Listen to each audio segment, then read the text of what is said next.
पश्चिम बंगाल में हो रही हिंसा, ऐसा है कि हमसे थोड़ा समय मांगा गया है,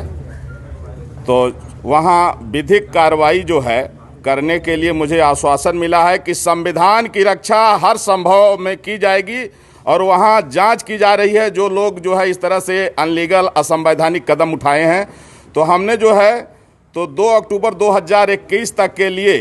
समय दिया है। अगर 2 अक्टूबर 2021 तक भारत को यदि हिंदू राष्ट्र घोषित नहीं किया गया, ईसाइयों और मुसलमानों की नेशनलिटी ख़त्म नहीं की गई, तो फिर 2 अक्टूबर गांधी जयंती के दिन मैं सरजू जी में जल समाधि लूँगा। क्योंकि देश का विभाजन हिंदू मुसलमान के नाम पर हुआ है और मुसलमानों ने उस समय जो है कहा कि हम हिंदुओं के साथ नहीं रह सकते हैं, हमको अलग देश चाहिए, और पाकिस्तान बांग्लादेश उनको दिया गया जो मुस्लिम देश घोषित हो गया। तो कम से कम दुनिया में एक देश तो हिंदुओं के लिए बचे। आज दुर्भाग्य है कि वेस्ट बंगाल में जितने यहाँ के मुसलमान हैं वो भी रोहिंग्याओं के साथ मिलकर के एक तरफ से हिंदुओं की हत्या कर रहे हैं, और उसी तरह जो है तो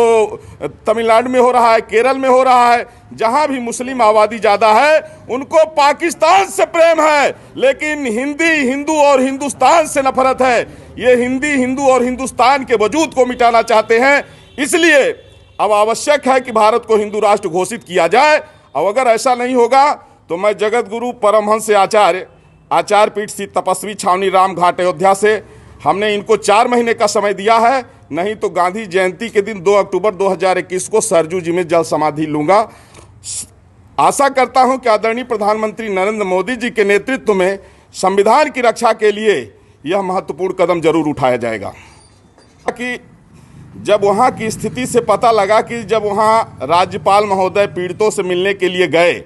तो जिस तरह से वहाँ के मुस्लिम समुदाय ने, रोहिंग्याओं ने उनके साथ में जो बदसलूकी किया, इससे ये पता लग रहा है कि अब पूरे देश में मुसलमानों की नागरिकता समाप्त होनी चाहिए, भारत हिंदू राष्ट्र घोषित होना चाहिए। नहीं तो 13 बार भारत के बंटवारा हो चुका है और अब स्थिति में भारत नहीं है कि फिर से ये बंटवारा झेल सके। तो इसलिए राष्ट्र की एकता और अखंडता के लिए चाहे जान चले जाए, लेकिन मुसलमानों की नागरिकता समाप्त होनी चाहिए, भारत हिंदू राष्ट्र घोषित होना चाहिए, और इसके लिए हमने 4 महीने का समय दिया है। महाराज जी, अगर वो यहाँ शरणार्थी बन के रहेंगे, जब यहाँ पार्टीशन नहीं हो रहा था, हिंदुओं ने कहा कि नहीं हम भाई भाई हैं, मिल के रहेंगे,